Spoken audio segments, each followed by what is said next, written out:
The title. All right, we're live. CEO Great. Wisdom Pod with Aanan, straight up from New Delhi, India. Aanan Khurma, that is not Alan. He's CEO at Wellversed, cool guy, obsessed with longevity and quality of life, just like I am, it seems. He's exited Fine Superfood, which you might want to talk about, was an entrepreneur in residence in 2014 in Israel. What were you doing in Israel? We're going to talk about that. And yeah, he's a Stanford alumni, biodesign innovation program. We're going to talk about that too. Nowadays, he is leading Wellversed portfolio of companies that will have hopefully humongous health impact on people's lives. So Aanan, can you introduce yourself? Tell us a bit more about yourself, your background. Sure. Thanks, Charles. Thanks for having me. I'm a healthcare innovator. I'm the founder of Wellversed. Wellversed is a portfolio of wellness brands with the aim to maximize human wellness, or as we technically call it, maximize human health span. The human body is capable of living up to 120 years of age, and it's our lifestyle and our habits that slowly deteriorate the body sooner than it actually should. And it actually happens because we are not able to change our behavior. So the aim of Wellversed is to curate and operate a portfolio of wellness brands that enables behavior that help people to live as healthily as possible till 120 years of age. Ambitious. So I told you also that word before we started. I love the boldness here, the moonshot. So you must be respecting Brian Johnson's work, I guess. Correct. Yeah. So what do you like about him? Not particularly him, but I'll tell you how my quest for this health span maximization started, right? So in 2013-14, I got super obsessed with the fact that our consciousness will eventually cease to exist.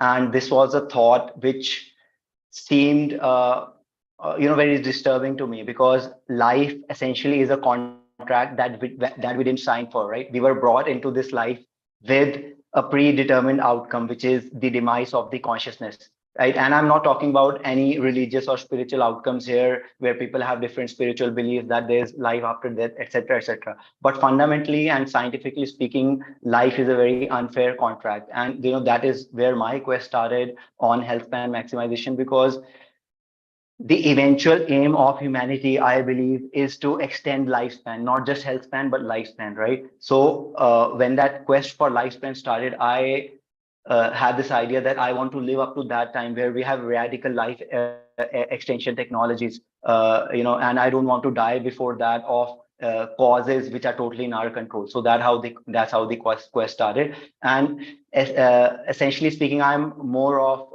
I would say, a fan of Dimitri Skov, people like him, and Aubrey de Grey, because they are working on radical life extension, etc. All right. Love the vision. I mean, consciousness, yes, it will extinguish, but since there's nothing impossible, I can't argue against that premise. We'll be able to reanimate consciousness, not only body, but the perception of consciousness, because I do believe consciousness is a perception. So you might want to comment on that, and also tell me why you're a fan of Brian's mission and what you might not like about the guy or his approach to things. Got it. So to answer your first question, there are several ways to, so to say, immortality. And there's biological immortality, and then you can say there's a silicon route where you can transfer consciousness onto an artificial device.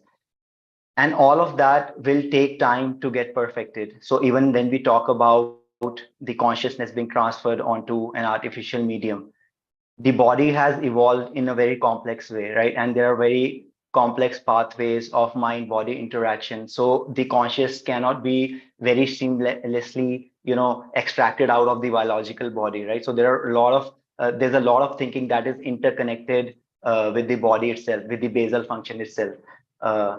So I think there are several ways, but it will take at least 50 to 60 years for the first technologies where consciousness can be transported onto artificial media. So this is what I believe in here. So Yeah, yeah, in terms of so in terms of Brian's approach, I would say that there are two aspects to it, right? One is the quest to extend your life or extend the longevity of the consciousness, but then the second aspect is what experience are you providing to that consciousness. If you're spending, let's say, 10 to 12 hours a day just focusing on this tedious task of extending your lifespan, so that is not something which I am a big fan of. And I would rather want to opt a route where you are able to extend the longevity of the consciousness, but also able to provide it with diverse experiences and not make it bored or just confine it to let's say a set of tasks. right. It's just, I mean, I know it may sound dumb, but yeah, Brian suffers from depression. I don't believe that to be uncurable, but I do think that he's been imposed some mentality, probably by his parents and then by a Silicon Valley-ish community.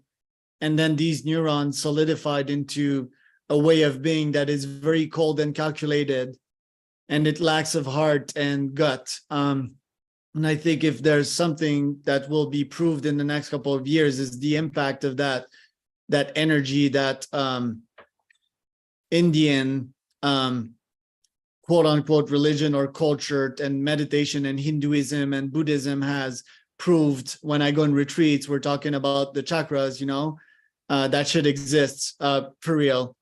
I think it's going to be proved by science and so forth. But there's this part that is lacking. It's very cerebral, is like, let me just survive until I can get to the AGI days, the singularity days, which is probably a better hypothesis than most folks are attempting out there. But me, it's the thought of barely surviving until then is kind of creepy. Looking at Brian, it's definitely not a life that I want to live. It's definitely not the definition of my best life. If anything, Tony Robbins' life would be more like it. Happiness, flow,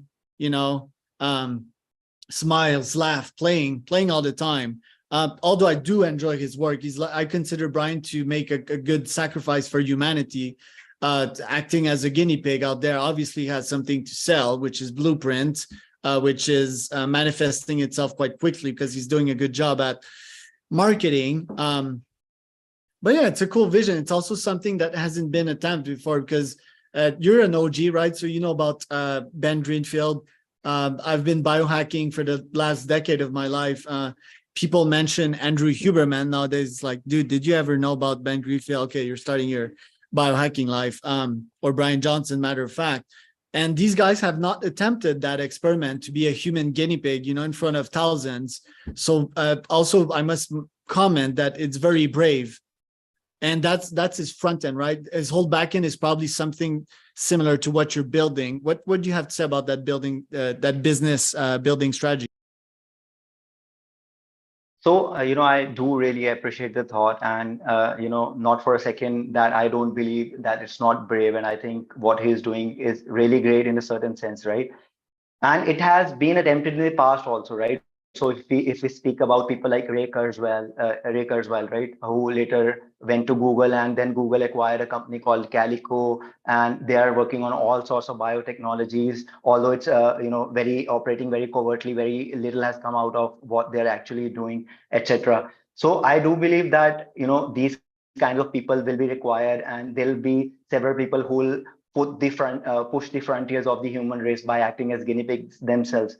But essentially, what we are doing differently is that we are trying to optimize health span by enabling people to live happier or joyous lives, right? So we are trying not to suck the fun out of their life. So that is the essential difference. So we are not catering to the extremists. We are catering to people, on an everyday basis, who can potentially live up to 120 years of age in their best possible health, but who are not doing so because they were dealt a bad hand. They were born into a society which by default fed them sugar-laden products, or let's say, products with artificial preservatives, etc., as and when they were born, and then they got hooked to it. So they were just dealt a bad hand. And the only way to get these people out of that is to change, completely change their environment. Everything that they purchase has to become healthier, and that is what the larger vision is, and that is not something that Wellversed can do alone. It will be a community-based revolution where each and every product will have wellness connotation to it. It will be something like,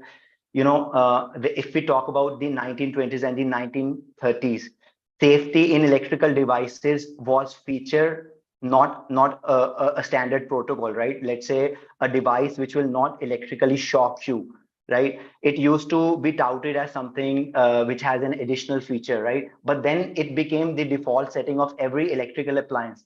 So this is what we believe will happen in the next 20 to 30 years, that every product that you put in your body, that you apply to your body, that you use by default, will enable wellness in a certain way, and people won't have to make additional efforts or go out of their way every time to gravitate towards that health span maximization. And this is not about lifespan extension, because lifespan extension requires biological interventions, and health span extension requires lifestyle intervention. So this is what we are essentially doing.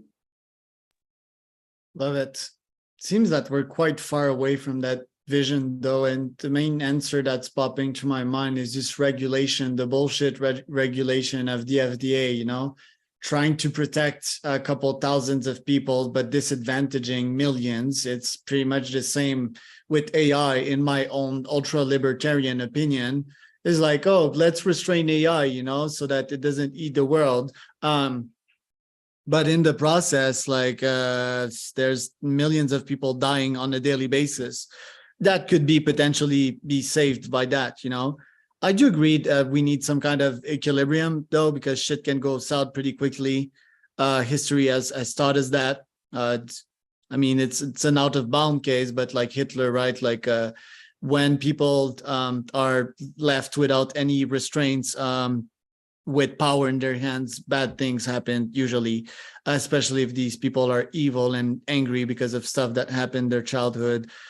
That being said, what do you think is stopping us? Because why am I not getting this device in my blood that's telling me, oh, Charles, you should stop eating pizza, you pig? It should tell me about what I'm doing right, what I'm doing wrong. How could I optimize to 120, that I'm about to get this cancer? Why aren't we having that? And why isn't that device costing $1? So I think it's a complex, I would say, socio-behavioral issue, right? So it's not as simple as telling someone that what they are doing is right or wrong, right? So everyone knows that, let's say, smoking cigarettes is wrong for them, right? But if you look at the rates of consumption, I'm not sure about in the United States, but they are rapidly going up in India, right? And especially the female population is adopting it very, very fast as a symbol Smoking? for independence against, it's a new fashion trend that it's a symbol for independence, or they can do whatever they want, etc., etc. So I think it's a very complex socio-behavioral issue, and it cannot be looked at just in terms of whatever someone is doing is right or wrong, right? So habits are formed, in multiple parts of the brain, right? And they eventually get encoded in the prefrontal cortex, and then they go into, as a subroutine into the basal part of the brain. So what I believe is that obviously, like, people need to be told or made aware about whether things are right or wrong, but the quest for living a healthier lifestyle cannot come from only within, right? It has to be externally and internally imposed. So it's something akin to what ethics is, right? People most of the times know when something is wrong, what they are doing is wrong, right? Still they end up doing it, right? So how are we able to maintain an equilibrium in this society when we talk about ethics, right? So it's a set of external impositions or external punishments, along with, let's say, building of morality within the person, right? So it's a combination of external and internal. So this is why I believe that obviously making people aware or having such devices which tell people that your blood sugar is spiking or whatnot, those are important. But what to do after they know that what they're doing is wrong, right? So the correct behavior or the behavior that rectifies whatever they're doing is wrong has to be very simple. So if it's complicated or has a lot of long steps, right? So it's not going to get adopted, right? So it's very easy to consume a cigarette or sugar and, let's say blow away the stress for a few minutes, right? So this is what makes people keep coming back to behaviors even when they know it's wrong. Interesting point. So not enough demand, I guess, is your point, which I think devices like the Apple Watch have a lot of potential. I think these rays, they have the potential to potentially capped more than blood glucose, which is about to be released pretty soonish. I think we'll be able to catch hormones, minerals, vitamins, and all kinds of chemicals in the blood sooner, but then later, yeah, through projection mostly, which is somewhat rocket science. But you're right, it needs to be simple. Can there be like IoT devices, tracking, or just, the food delivery app that you're ordering on a daily basis? In my case, I order quite a lot. It could be plugged to another health app saying that, oh, you consume 500 calories in this and these minerals and so forth. And it could give me AI recommendation. So that's really like non-invasive and somewhat simple. But you're right. It's mostly a matter of demand and psychology. And I mean, I went through that phase when I was a teenager, smoking is cool and I'm independent. I think that's a rite of passage. It needs to be done. You kind of need to rebel against this society before you reunite to it. Although in my case, I've never really reunited with the classic and common society as there is, and probably not yourself too, because yeah, you're kind of an oddball, just like I am. That being said, like, yeah, it's like this maturity phase, right? It's thinking long term, and most oddly, but a bunch of humans, and most humans, I don't think they ever get in the long term phase. I think it's always short term, like 9 to 5, check to check in this new society. And then we were talking about, yeah, an educational problem. How can we tell these folks to I mean, yeah, I've got a potential answer here. It's that you need to be able to enjoy life on a scalable level and really be in love with life to have the thought, okay, I want to invest long term and I want to live as long as possible on this planet Earth. But the counterpoint to that is Brian Johnson. This guy doesn't seem to enjoy life. Maybe he does actually, like, just doesn't show on his face. And usually a physical smile is a good factor of an internal happiness-o-meter. What do you think about these points? So I think there's a very interesting point in the book Atomic Habits, right? It says that if you want a habit to stick, for example, if you want to build the habit of running, don't think that you want to run, think that you want to become a runner. Or, if you want to build the habit of reading, don't say that you will read 2-3 pages every day. You say that, you want to become a reader. So you link your identity to the habit that you want to build. So I think those are the kind of long-term, I would say, perceptions that eventually end up making people live a healthier lifestyle. And in habit science, what has been observed is that people who are trying to, let's say, quit a certain habit, if they tell them that I want to quit this for 1 year, they are usually unsuccessful. But most of the people who are successful at quitting something, right? They think that we are quitting this for life, and that is how I think wellness is eventually achieved. That and facilitating that through internal and external change. This is what I believe will bring the long-term sustainable change. In terms of, I think other points, I kind of, if I can repeat that again, that will be helpful. Yeah. Yeah, well, let's just move on to the next point before I just repeat myself here. Next point regarding what you were saying, I think it starts with pattern interrupting. some people need pattern interrupters in their life. And if they stay in their small ass community for their whole life and have their parents tell them what to do, like a lot of Mexicans here, they stay with their parents until 35. And when you had your parents condition your fucking brain your whole life, you won't get anywhere. I'm going to tell you that. You might get to buy a house and have a family, and actually that would be pretty loserish to do that at 40 years old, but unfortunately that's what most of our communities favor in this world. It's like stay in your lane, stay in your cookie cutter, while the world, I think what it needs, it's pattern interrupting things. Today I spoke with a founder that was in depression. He was a drug addict, and his pattern interrupting was the 50th Law book by Robert Greene, which is funny, with 50 Cent. 50 Cent on my side, he provided me the ambition to a part of the ambition that I have today. So shout out to 50. But yeah, me pattern interrupting things. I've traveled to Hong Kong, for example, that changed my life. I was not with my parents anymore, and I understood more. So I think like kids out there need these pattern interruptings. And on my side, if I can contribute and buy them a flight ticket to this nowhere land so that they can have a culture shock, and when they're in that state, kind of infuse them with information that's going to be valuable to them, and so that they can scale and really live a full life and take risk, which is the keyword there. I think that would be a potential solution for that. Because I'm not sure if you checked me, Aanan, but my first business was a nootropic. I've been in the industry for quite a while. And yeah, some smart kids, they would use our nootropics to get better grades. But most of them, I spoke to one friend and he was like, yeah, I won't take your supplement because my trick is that I eat a banana with peanut butter. I was like, the fuck? Like, what language are you speaking?